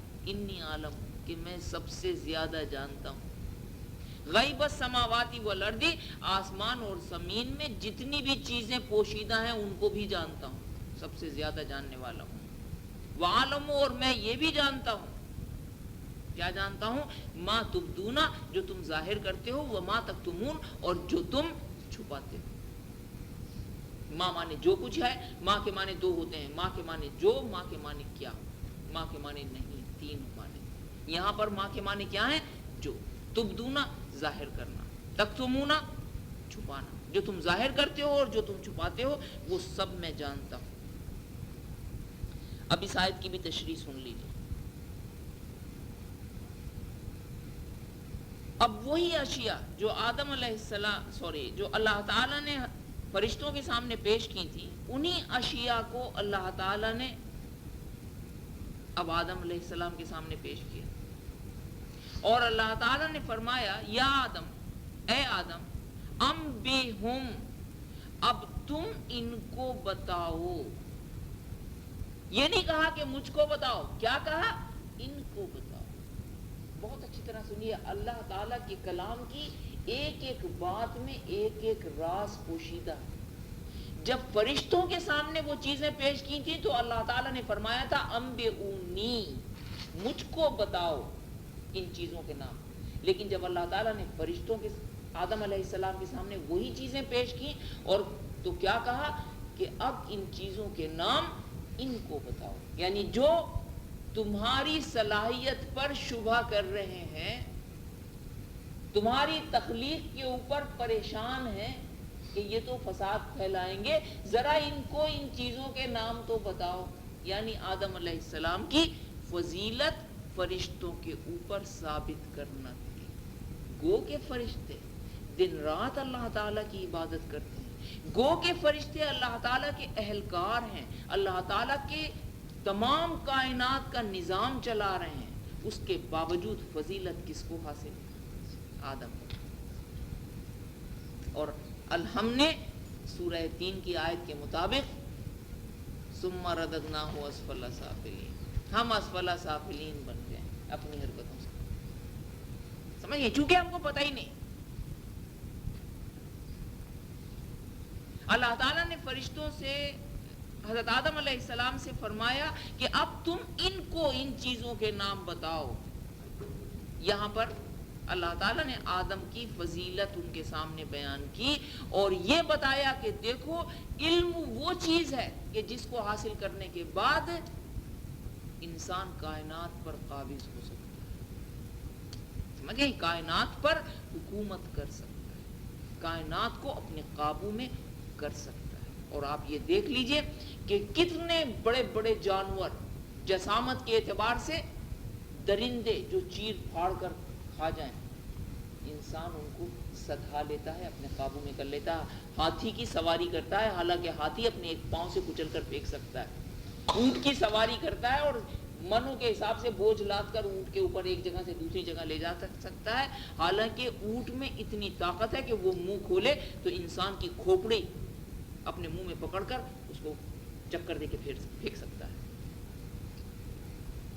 اتنے بڑے بڑے ٹنوں کے حساب سے وزنی جہاز بناتا ہے انسان اور ہواؤں میں پرندوں کی طرح ان کو اڑاتا پھرتا ہے. یہ کیا ہے؟ یہ علم ہے، علم کی طاقت ہے. تو اللہ تعالیٰ کو یہ بتانا تھا کہ علم میں بہت طاقت ہے. اللہ تعالیٰ نے آدم علیہ السلام سے فرمایا کہ اب نام بتاؤ. اب آگے چلیے. فلما، پھر جب، انبأہم، آدم علیہ السلام نے ان کو بتائے، بِأَسْمَائِهِمْ، ان چیزوں کے نام. آدم علیہ السلام نے ان چیزوں کے جب نام بتا دیے تو اللہ تعالی نے فرمایا انی عالم غیب السماوات والارض، کہ میں تو سب کچھ جانتا ہوں جو آسمانوں اور زمین میں ہے. اور اس طریقے سے اللہ تعالیٰ نے فرشتوں کو یہ بتا دیا کہ میں آدم علیہ السلام کو صرف اختیارات ہی نہیں دے رہا ہوں، صرف ارادہ ہی نہیں دے رہا ہوں، صرف آزادی رائے نہیں دے رہا ہوں، بلکہ علم بھی دے رہا ہوں. اور اگر علم ہوا تو وہ اپنے اختیارات کا صحیح استعمال کرے گا، اپنی آزادی رائے کا غلط استعمال نہیں کرے گا. بات سمجھ نہیں؟ ابھی آگے بھی بتانا ہے. اور جو تم کو آدم کے خلیفہ بنانے سے فساد دنیا میں پھیلنے کا اندیشہ ہوا ہے، یہ اس کا ایک پہلو ہے، فساد بھی پھیلائے گا، لیکن اس میں کچھ لوگ ایسے بھی ہوں گے جو اصلاح کا کام کریں گے. اور اللہ تعالیٰ کا دراصل مقصد ہی یہ ہے، انسان کو ارادہ اور اختیار دے کر ایک گروہ جو ہوگا وہ اختیار کا غلط استعمال کرے گا اور فساد پھیلائے گا، اور دوسرا گروہ اس کو روکے گا. آپ یہ دیکھیے کہ امت محمدی میں صلی اللہ علیہ وآلہ وسلم ہمیشہ یہ حدیث ہے کہ ہمیشہ ایک جماعت ایسی موجود رہے گی جو حق پر قائم ہوگی اور حق کی تبلیغ کرتی رہے گی. گو کہ وہ جماعت بہت چھوٹی، قلیل ہوگی، چھوٹی ہوگی، مختصر ہوگی، لیکن وہ یہ کام کرتی رہے گی، اور یہی جہاد ہے. لوگ نہیں مانیں گے، لوگ اس کے کمزور پہلو ڈھونڈیں گے. جس طرح نبی کریم علیہ الصلوۃ والسلام کے اوپر جو لوگ اعتراض کرتے تھے ان کو اور کچھ تو ملتا نہیں تھا، تو وہ یہ کہتے تھے یہ تو بازاروں میں جاتے ہیں، یہ تو شاپنگ کرتے ہیں، خریداری کرتے ہیں، یہ تو شادی کرتے ہیں، یہ تو بیویاں رکھتے ہیں، یہ تو بچے پیدا کرتے ہیں، یہ نبی کہاں سے ہوگا؟ اعتراض کرنے کے لیے کچھ تو چاہیے. تو ایک جماعت، یہ حدیث ہے مجھے اس وقت مل گئی، کہ نبی کریم علیہ الصلوۃ والسلام نے فرمایا لن یجتمع امتی علی الضلالۃ، میری امت کبھی گمراہی پر مجتمع نہ ہوگی، یعنی تمام امتی گمراہی پر جمع نہ ہوں گے. ایک جماعت ہمیشہ اس میں سے ایسی ہوگی جو گمراہیوں سے علیحدہ ہوگی اور بچی رہے گی اور حق کی تلقین کرتی رہے گی. یہاں پر آگے چلنے سے پہلے ایک اور مسئلہ بھی بتا دیں. نبی کریم علیہ الصلوۃ والسلام کی وفات کے بعد نبی کریم علیہ الصلوۃ والسلام تو خلیفۃ اللہ تھے، یعنی اللہ تعالیٰ کے خلیفہ تھے.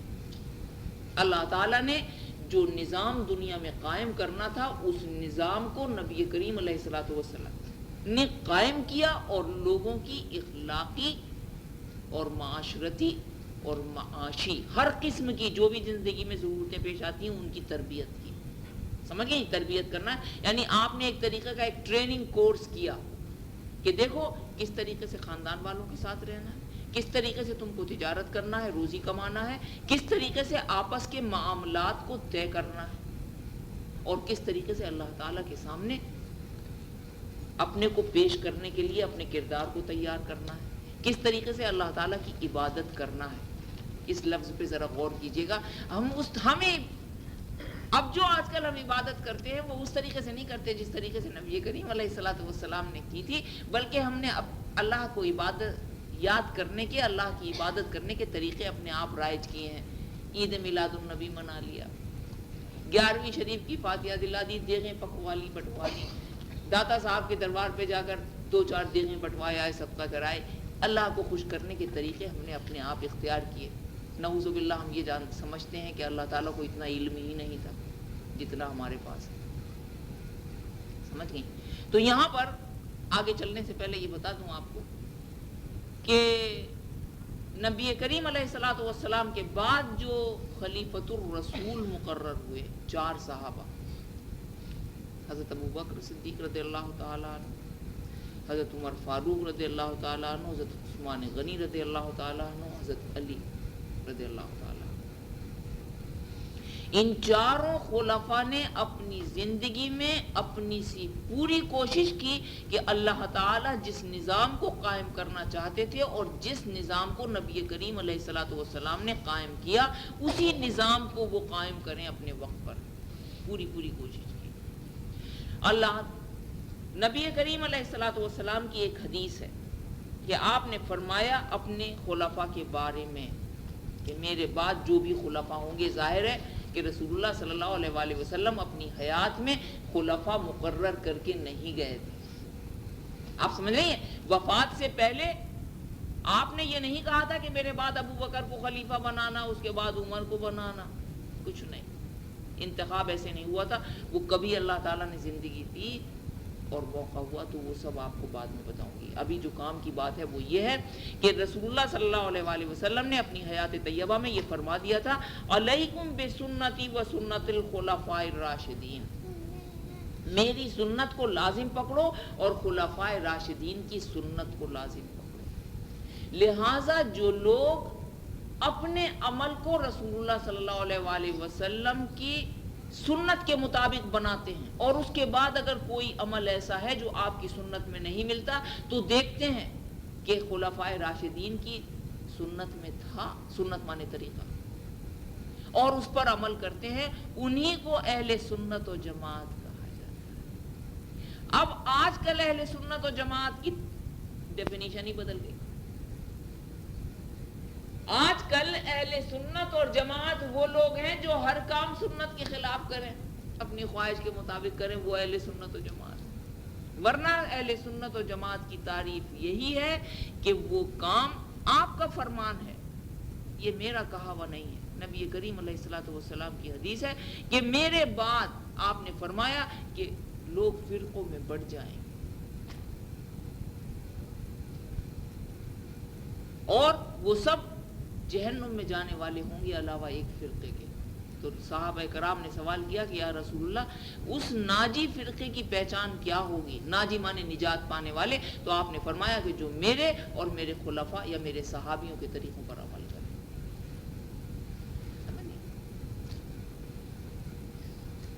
اور اس کے لیے ایک یہ بھی ہے، ما انا علیہ باصحابی، ما انا علیہ بسنتی و اصحابی، جو میری سنت اور میرے صحابہ کے طریقوں پر کام کرے بس وہی ناجی ہے یا نجات پانے والا فرقہ ہے۔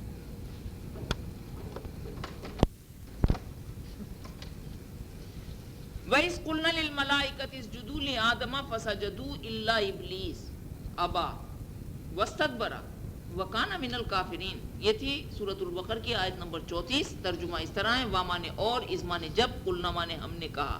یہ اللہ تعالیٰ فرما رہے ہیں کہ اور جب ہم نے کہا للملائکتی فرشتوں سے، اسجدوا کے سجدہ کرو، لآدم آدم کو، فامانے پھر، سجدوا سجدہ کیا سب نے، الا ابلیس سوائے ابلیس کے، ابا اس نے انکار کیا، واستکبرا ابا کے معنی انکار کرنا، واستکبرا اور اس نے استکبار یا تکبر یا گھمنڈ یا غرور کیا، جو بھی چاہیں سمجھ لیں، وکانا من الکافرین اور وہ کافروں میں شامل ہو گیا۔ اب اس کی تفسیر سن لیجئے، خاصی لمبی تفسیر ہے۔ آدم کی تخلیق ہو جاتی ہے، پہلے تو آدم کی تخلیق سے پہلے اللہ تعالیٰ اپنے ارادے کا اظہار فرماتے ہیں، فرشتوں سے بات چیت ہوتی ہے، آدم کی تخلیق ہو جاتی ہے۔ آدم کا تفوق یا آدم کی فضیلت یا آدم کا شرف فرشتوں کے اوپر دلیل کے ذریعے ثابت کر دیا جاتا ہے۔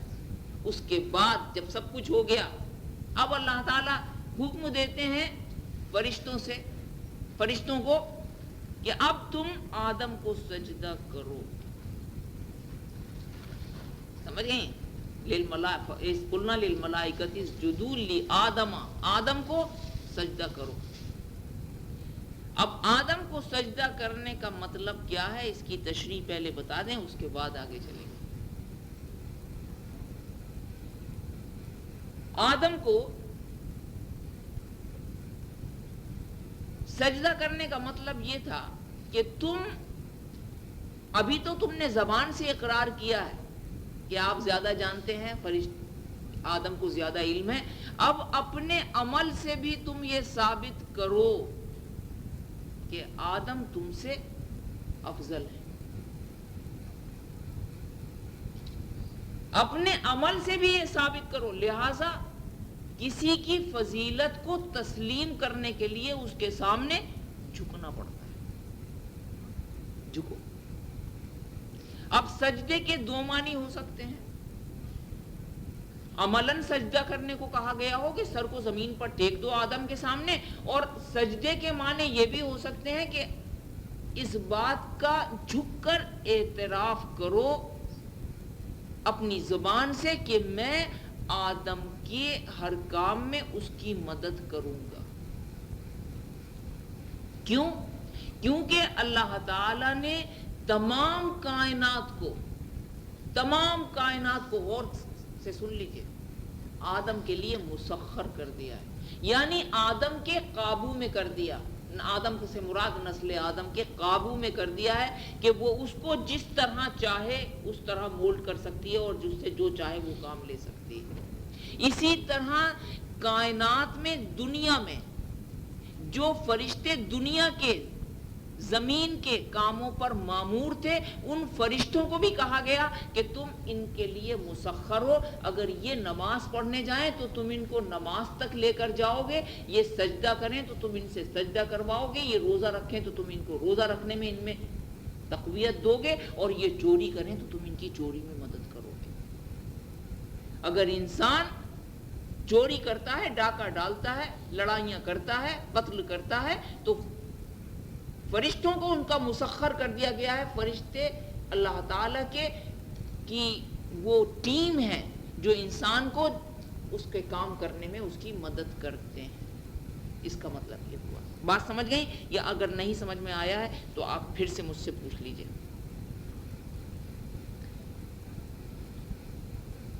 یعنی انسان جو بھی کام کرے گا اس میں تمہیں اس کی مدد کرنا ہوگی. فرشتوں سے کہا گیا کہ تم آدم کو سجدہ کر لو. اب کیا ہوتا ہے؟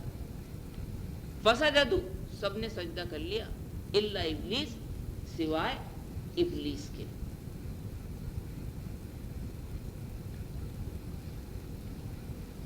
سوال یہ پیدا ہوتا ہے یہاں پر کہ ابلیس تھا کون، اور اس کا نام یہ ابلیس کہاں سے آ گیا؟ پہلے یہ بتا دیں، اس کے بعد آگے چلیں گے.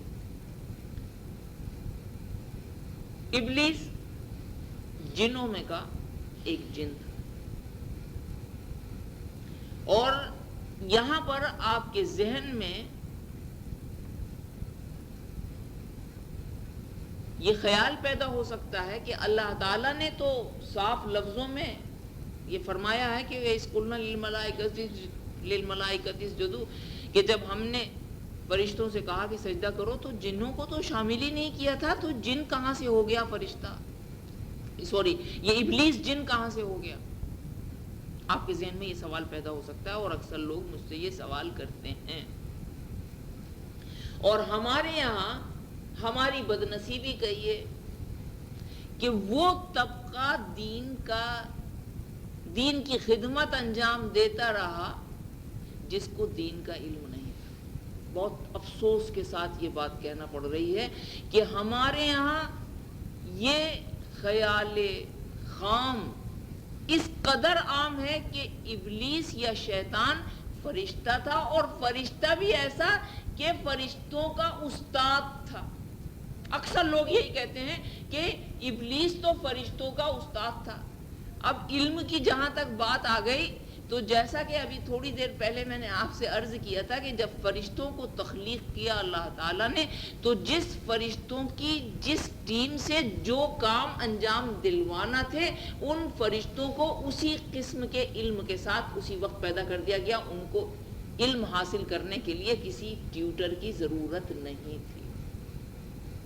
ان کا علم ایک خاص فیلڈ میں، ایک خاص برانچ میں، ایک خاص میدان میں اسپیسیفائڈ ہے. اس کے برعکس انسان کو اللہ تعالی نے جامع علوم بنایا ہے. جامع علوم کا مطلب ہے کہ یہ ضروری نہیں ہے کہ وہ ہر علم پورا کا پورا جانتا ہو، لیکن ہر چیز کے بارے میں تھوڑا تھوڑا علم رکھتا ہے.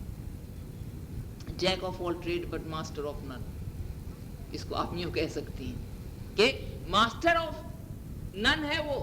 کسی چیز میں بھی اس کو فرشتوں کی جیسے فرشتے اپنی فیلڈ میں ماسٹر ہیں، وہ کسی فیلڈ میں ماسٹر تو نہیں ہے، لیکن ہر چیز کا تھوڑا تھوڑا علم رکھتا ہے جو فرشتوں میں نہیں ہے.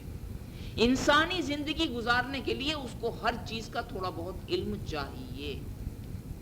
آگئی سمجھ میں بات؟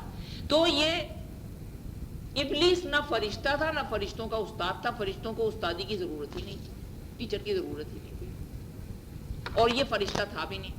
اس کا ثبوت خود قرآن حکیم میں سورہ کہف کی آیت نمبر 50 میں مل جاتا ہے.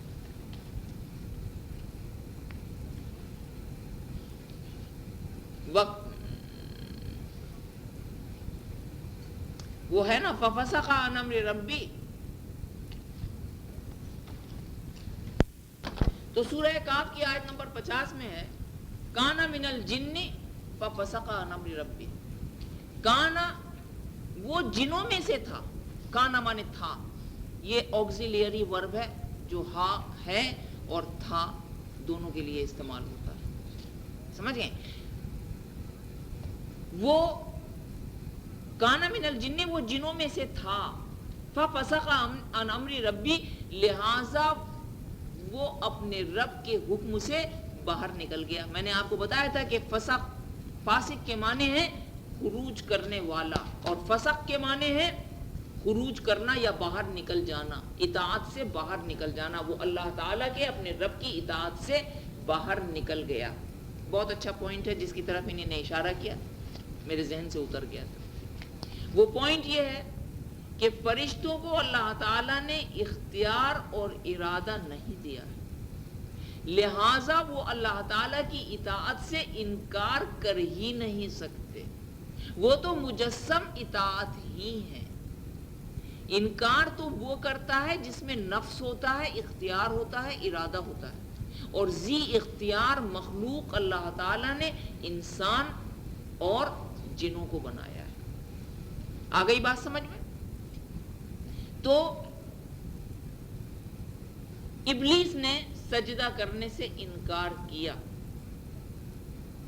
ابا، انکار کیا، واستکبر، اور اس نے گھمنڈ کیا. اب یہاں پر جو گھمنڈ کی بات ہے وہ یہ ہے کہ اس کو اپنی بڑائی کا احساس ہو گیا، اور جب اللہ تعالیٰ نے اس سے پوچھا کہ تم نے سجدہ کیوں نہ کیا، سورہ اعراف کی آیت ہے کہ تم نے سجدہ کیوں نہ کیا، تو اس نے جواب دیا.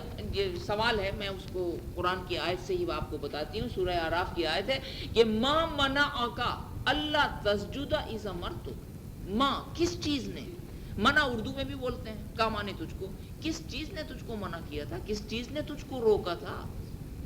اللہ تسجدہ، کہ تو سجدہ کرے، اذ امرتک، اذ مانے جب، امر مانے حکم دینا، کا مانے تجھ کو، جب تجھ کو حکم دیا گیا تو کس چیز نے تجھ کو روکا کہ تو سجدہ نہ کرے. جواب آتا ہے انا خیر منہ خلقتنی من نار وخلقتہ من طین. انا مانے میں، سمجھ گئی؟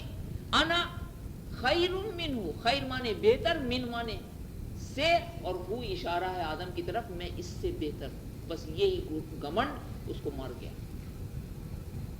اس کو اپنے تخلیقی عناصر کا احساس تھا، اس کو اپنے تخلیقی عناصر یا کانسٹیٹوئنٹ ایلیمنٹس، جن ایلیمنٹ سے بنا تھا، پانی ہے، مٹی ہے، آگ ہے، ہوا ہے، یہ 4 ایلیمنٹس ہیں جن سے انسان کو اور جنوں کو دونوں کو بنایا گیا ہے. انسانوں میں مٹی کا ایلیمنٹ سب سے زیادہ ہے، اس لیے کہتے ہیں کہ مٹی کا پتلا ہے. خاک کا پتلا بنا ہے، خاک میں مل جائے گا، خاک کی تصویر ہے اور خاک دامن گیر ہے. سمجھ گئے؟ انسان خاک سے بنا ہے، مٹی سے بنا ہے، اور جن وہی 4 ایلیمنٹ ان کے بھی ہیں، لیکن ان میں 4 ایلیمنٹ میں آگ سب سے زیادہ ہے. اس لیے اس نے کہا انا خیر منہ، میں تو اس سے بہتر ہوں آدم سے، خلقتنی، تو نے مجھ کو پیدا کیا من نار، آگ سے، وخلقتہ، اور اس کو پیدا کیا من تین، مٹی سے، تین کہتے ہیں مٹی کو۔ آ گئی بات سمجھ میں؟ اس نے تکبر میں پڑ گیا۔ انکار کا سبب کیا تھا؟ بڑائی کا احساس کہ میں دوسروں سے بہتر ہوں۔ آپ یہ دیکھیے جو روایات ہیں، واللہ عالم کہاں تک درست ہیں، کہ فرشتوں کو بھی یہی خیال تھا، حالانکہ مجھے اس روایت کی صداقت کے اوپر تھوڑا سا شبہ ہے، لیکن روایت مفتی محمد شفیع صاحب نے کوٹ کی ہے کہ فرشتوں کو اس بات کا خیال تھا کہ میں سب سے بہتر مخلوق ہوں، لہٰذا اللہ تعالیٰ نے ان سے بہتر مخلوق پیدا کی اور اس کو ثابت کر دیا ازل میں۔ سمجھ گئے؟ لہٰذا آگے دیکھیے کہ جنوں کو اپنے بہتر ہونے کا احساس تھا،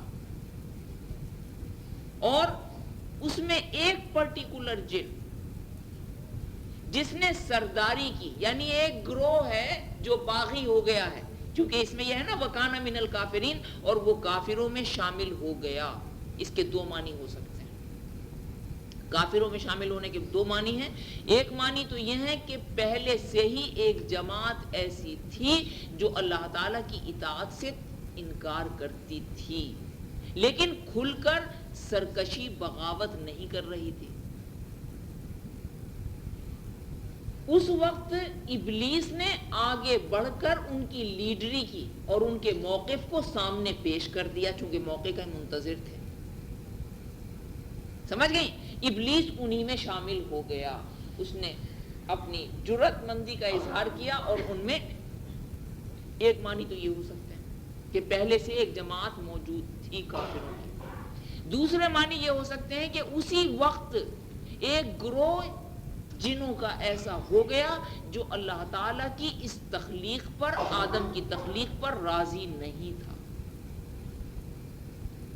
لیکن منہ سے آگے بڑھ کر کچھ کہنے کی اس کو ہمت نہ تھی۔ ابلیس نے لیڈری کی اور اس مقصد کو آگے بڑھ کر بیان کیا اور بغاوت کا اظہار کیا، یعنی اللہ تعالیٰ سے بحث و مباحثہ کیا، لہٰذا وہ انہی جماعت کے لوگوں میں سے ایک ہو گیا۔ یہاں پر یہ بات سمجھ لیجئے کہ جس کی رائے سے آپ اتفاق کریں گے آپ اسی کی جماعت میں شامل ہو جائیں گے۔ اچھا جناب، اب ابلیس کے معنی بھی سمجھ لیجئے۔ یہ بھی آپ کو معلوم ہونا چاہیے کہ یہ ابلیس اس جن کا نام نہیں تھا، اس کا نام تو کچھ بھی ہوگا۔ اس نے چونکہ اللہ تعالی سے بغاوت کا اعلان کیا، بہت اس نے اپنے طور پر بڑی ہمت کا کام کیا کہ دوسروں کا موقف اپنا موقف بنا کر اللہ کے سامنے پیش کیا اور اس کے اوپر ڈٹ گیا۔ جب بندہ اللہ تعالیٰ سے بغاوت کرتا ہے تو اللہ تعالیٰ اس کے نام کو مٹا دیتے ہیں۔ اس کو یوں سمجھ لیجیے، بات سمجھنے کی کوشش کیجئے۔ اس نے اللہ تعالیٰ سے بغاوت کی، سرکشی کی، بحث کی، تو اس کا جو بھی نام تھا کسی کو نہیں معلوم، اللہ تعالیٰ نے اس کے نام کو مٹا دیا اور اس کو خود ایک نام دیا، اور وہ نام تھا ابلیس۔ ابلیس کے معنی ہیں، یہ لفظی ترجمہ ابلیس کا ہے انتہائی مایوس۔ ابلیس کے معنی ہیں انتہائی مایوس، اور یہ اس جن کا نام ہے جس نے اللہ تعالیٰ کے حکم کی نافرمانی کی تھی۔ مایوس کس چیز سے؟ اللہ تعالیٰ کی رحمت سے، اللہ تعالیٰ کی بخشش سے وہ مایوس کر دیا گیا، اور آج تک اس کو ابلیس ہی کے نام سے جانا جاتا ہے، اس کا نام اپنا کوئی نہیں جانتا۔ اس کا دوسرا نام قرآن میں شیطان بھی رکھا گیا۔ شیطان جو اس کی نسل کے لوگ تھے، سمجھ رہے ہیں، وہ سب ابلیسی اور شیطان ہی ہیں، شیطان ہے، اس کی نسل کے جتنے لوگ ہیں یا اس کے فالوور ہیں۔ اس میں زیادہ تر اکثریت اس کی جنوں کی ہی ہے، لیکن قرآن میں یہ نام شیطان کا انسانوں کے لیے بھی آیا ہے اور جنوں کے لیے بھی آیا ہے۔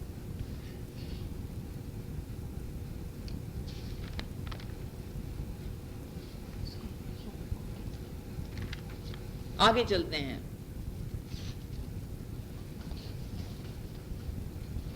آپ نے یہاں پر دیکھا اس کا ذکر قرآن مجید کی 7 آیتوں میں آیا ہے، 7 سورتوں میں آیا ہے جنوں کا ذکر اور آدم علیہ السلام کا ذکر۔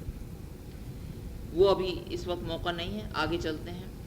وَقُلْنَا يَا آدَمُ اسْكُنْ أَنْتَ وَزَوْجُكَ الْجَنَّةَ وَكُلَا مِنْهَا رَغَدًا حَيْثُ شِئْتُمَا وَلَا تَقْرَبَا هَٰذِهِ الشَّجَرَةَ فَتَكُونَا مِنَ الظَّالِمِينَ۔ یہ تھی سورۃ البقر کی آیت نمبر 35۔ ترجمہ اس طرح ہے، وَقُلْنَا، اب یہ اللہ تعالیٰ ہی کا کلام چل رہا ہے۔ وا مانے اور، قل مانے کہنا، نا مانے ہم نے، اور ہم نے کہا، یعنی اللہ تعالیٰ فرماتے ہیں ہم نے کہا۔ یا آدم اسکن انت، اے آدم رہو تم، انت مانے تم، وزوجکا اور تمہاری بیوی، جنت جنت میں، تم اور تمہاری بیوی دونوں جنت میں رہو، وکلا اور تم دونوں کھاؤ۔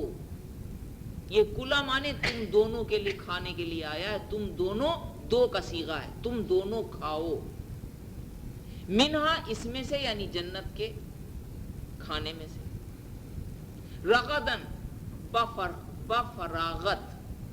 رغدن کا لفظ اس موقع پہ استعمال ہوتا ہے کہ جب چیز کو کمانے میں یا حاصل کرنے میں کوئی مشقت نہ کرنا پڑے اور اتنی ہو کہ آپ جتنا بھی خرچ کر لیں اس میں کم ہونے کا اندیشہ نہ ہو، اس موقع کے لیے لفظ رغدن آتا ہے۔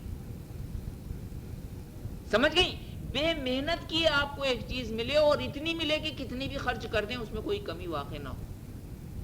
لہٰذا اللہ تعالیٰ نے فرمایا اے آدم تم اور تمہاری بیوی دونوں اس جنت میں رہو اور اس میں بفراغت کھاؤ، حیثو شئتما جس جگہ چاہو جاؤ اور جس جگہ سے چاہو کھاؤ، وہاں رہو، لیکن ولا تقربا، وا مانے اور، لا مانے نہیں، تقربا مانے قریب جانا، لیکن قریب مت جانا، ہاذہ شجرۃ، ہاذہ اشارہ ہے اس، شجر مانے درخت، اس درخت کے قریب بھی مت جانا، فتکونا من الظالمین، اگر تم نے اس درخت کی طرف رخ کیا تو تم ظالموں میں شمار ہوگے، ورنہ تم ظالموں میں یا گناہ گاروں میں شامل ہو جاؤ گے۔ اب اس آیت کی تشریح سن لیجیے۔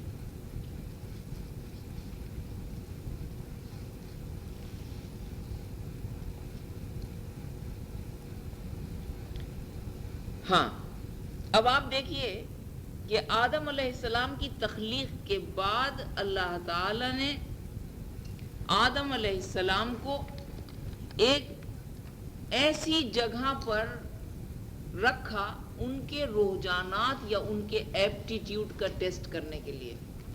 ایپٹیٹیوڈ ٹیسٹ ہو رہا، آدم علیہ السلام کا ایپٹیٹیوڈ ٹیسٹ یا ان کے رجحانات کا امتحان کرنے کے لیے اللہ تعالیٰ نے ایک جگہ کا انتخاب کیا اور وہ جگہ جنت تھی۔ وہاں پر اللہ تعالیٰ نے بھیجا کہ اب تم دونوں یہاں پر رہو، اور یہ دیکھنے کے لیے کہ انسان کس حد تک بھول میں مبتلا ہوتا ہے یا انسان کس حد تک اللہ تعالیٰ کی اطاعت کر سکتا ہے۔ آپ جو بھی چاہیں سمجھ لیں، اس لیے میں مختلف جملے استعمال کر رہی ہوں۔